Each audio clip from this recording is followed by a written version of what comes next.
Umar bin Khattab sedang duduk di bawah sebatang pohon kurma. Surbannya dilepas, menampakkan kepala yang rambutnya mulai teripis di beberapa bagian. Di atas kerikil ia duduk, dengan cemeti umatar yang tergeletak di samping tumpuan lengan. Di hadapannya, para pemuka sahabat bertukar pikiran dan membahas berbagai persoalan. Ada anak muda yang tampak menonjol di situ, Abdullah bin Abbas. Berulang kali Umar memintanya berbicara. Jika perbedaan wujud Umar hampir selalu bertemu dengan Ibnu Abbas, ada juga Salman Al-Farisi yang tekun menyimak. Ada juga Abu Dzar Al-Ghifari yang sesekali bicara berapi-api. Pembicaraan mereka segera terjeda. Dua orang pemuda berwajah mirip datang dengan mengapik pria belia lain yang mereka cekal dengan Wahai Amirul Mukminin, tegakkanlah hukum Allah atas pembunuh ayah kami ini. Takutlah kalian kepada Allah. Perkara apakah ini? Kedua pemuda itu menegaskan bahwa pria belia yang mereka bawa adalah pembunuh ayah mereka. Mereka siap mendatangkan saksi dan bahkan menyatakan bahwa si pelaku ini telah mengaku. Lalu Umar bertanya kepada sang petuduh, Benarkah yang mereka dakwahkan kepadamu ini? Benar, wahai Amirul Mukminin. Engkau tidak menyangkal, dan di wajahmu kulihat ada sesal. Ceritakanlah kejadiannya. Aku datang dari lebih jauh. Begitu sampai di kota ini, kutambatkan kudaku di sebuah pohon dekat kebun milik keluarga mereka. Kutinggalkan ia sejenak untuk mengurus suatu hajat. Tanpa aku tahu, ternyata kudaku mulai memakan sebagian tanaman yang ada di kebun mereka. Saat aku kembali, kulihat seorang lelaki tua yang kemudian aku tahu ialah ayah dari kedua pemuda ini, sedang memukul kepala kudaku dengan batu hingga hewan malang itu tewas mengenaskan. Melihat kejadian itu, aku terbakar amarah dan kuhunus pedang. Aku hilaf, aku telah membunuh laki tua itu. Aku mohon ampun kepada Allah karenanya. Umar pun tercengang, membayangkan kejadian seperti yang dijelaskan sang pemuda. Wahai Amirul Mukminin, tegakkanlah hukum Allah. Kami meminta kisos atas orang ini. Jiwa dibayar dengan jiwa. Umar melihat pada belia tertuduh itu. Usianya masih sangat muda.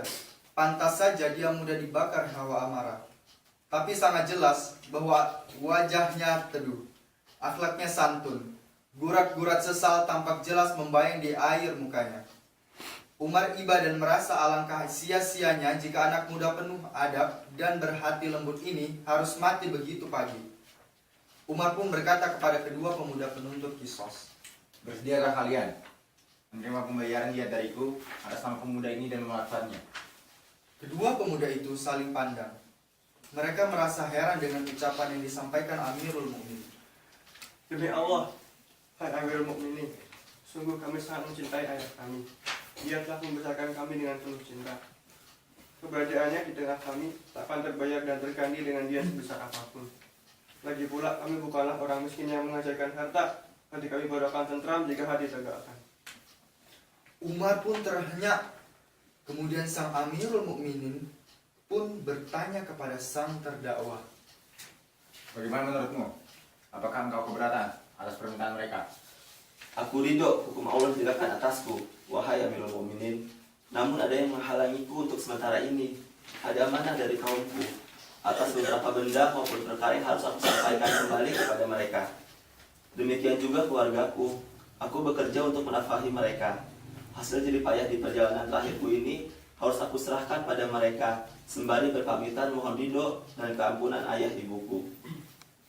Umar terhenyuh mendengar jawaban sang pemuda. Namun tak ada jalan lain. Hudud harus ditegakkan. Tetapi pemuda itu juga memiliki amanah yang harus ditunaikan. Umar kembali memastikan kepada sang pemuda. Jadi bagaimana? Jika engkau mengejarku, wahai Amirul Mukminin, aku meminta waktu 3 hari untuk kembali ke daerah asalku, guna menunaikan segala amanahku. Demi Allah, aku pasti kembali di hari ketiga untuk menetapi hukumanku. Saat itu tegakkanlah had untukku, tanpa ragu, wahai putra Al-Khattab. Adakah orang yang bisa menjaminmu? Aku tidak memiliki seorang pun yang kukenal di kota ini, hingga dia bisa kuminta menjadi penjaminku. Aku tak memiliki seorang pun penjamin kecuali Allah yang maha mendengar lagi maha melihat. Tidak, demi Allah, tetap harus ada yang menjaminmu, dan aku tidak bisa mengizinkanmu pergi. Aku bersumpah dengan nama Allah yang amat keras azabnya, aku tak akan menyalahi janjiku. Aku percaya, tapi tetap harus ada manusia yang menjaminmu. Aku tak punya. Di tengah situasi yang belum berujung itu, tiba-tiba terdengar sebuah suara yang berat dan berwibawa menyala. Inilah dia, Salman Al-Farisi yang tampil mengajukan diri. Wahai Amirul Mukminin, jadikan aku sebagai penjamin anak muda ini dan biarkan ini menunaikan amanahnya. Engkau hal Salman bersedia menjamin anak muda ini? Benar, aku bersedia. Kemudian Umar memandang ke arah kakak beradik yang mengajukan gugatan. Kalian berdua kakak beradik yang mengajukan gugatan. Apakah kalian bersedia menerima penjaminan dari Salman Al-Farisi atas orang yang telah membunuh ayah kalian ini? Adapun Salman, demi Allah, aku bersaksi tentang dirinya bahwa dia laki satria yang jujur dan tak sudi berkhianat. Mendengar apa yang disampaikan sang Amirul Mukminin, kedua pemuda itu saling pandang. Mereka menjawab nyaris serentak. Kalian dari mana? Waktu 3 hari yang disediakan untuk sang terhukum nyaris habis. Umar gelisah tak karuan. Dia mondar-mandir sementara Salman duduk khusyuk di dekatnya. Salman tampak begitu tenang padahal jiwanya di ujung tanduk. Andai lelaki pemuda itu tak datang memujuk janji, maka dirinya lah selaku penjamin yang akan menggantikan tempat sang terpidana untuk menerima kisos. Waktu terus merambat. Belia itu masih belum muncul. Kota Madinah mulai terasa kelabu. Para sahabat berkumpul mendatangi Umar dan Salman. Demi Allah, mereka keberatan jika Salman harus dibunuh sebagai badal. Mereka sungguh tak ingin kehilangan sahabat yang pengorbanannya untuk Islam begitu besar.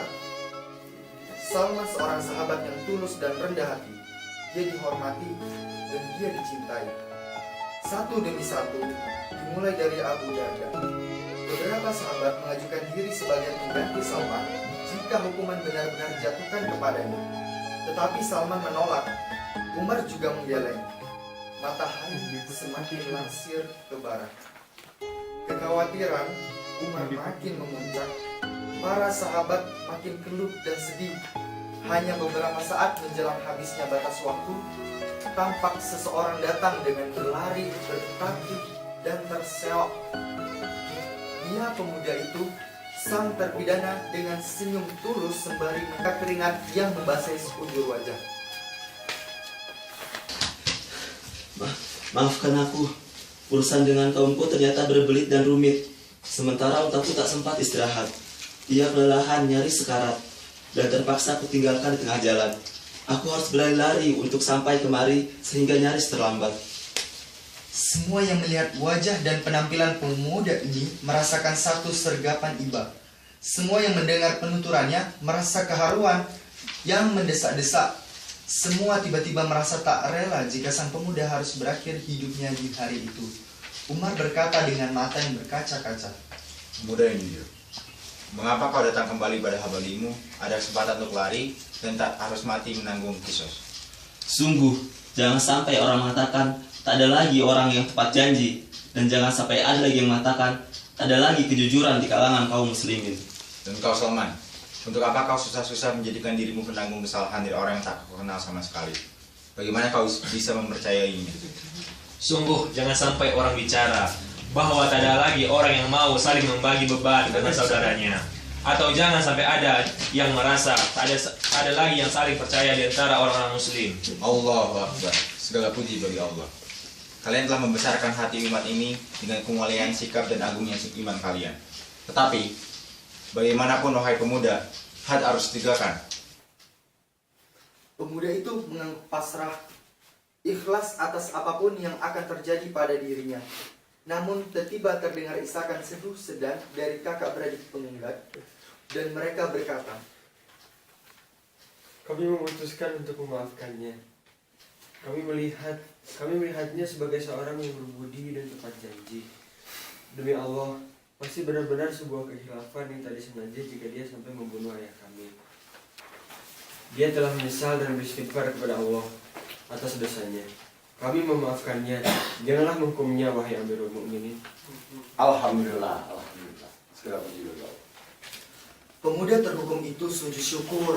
Salman pun tak ketinggalan menyungkurkan wajahnya ke arah kiblat menganggukkan asma Allah, yang kemudian bahkan diikuti oleh semua hadirin.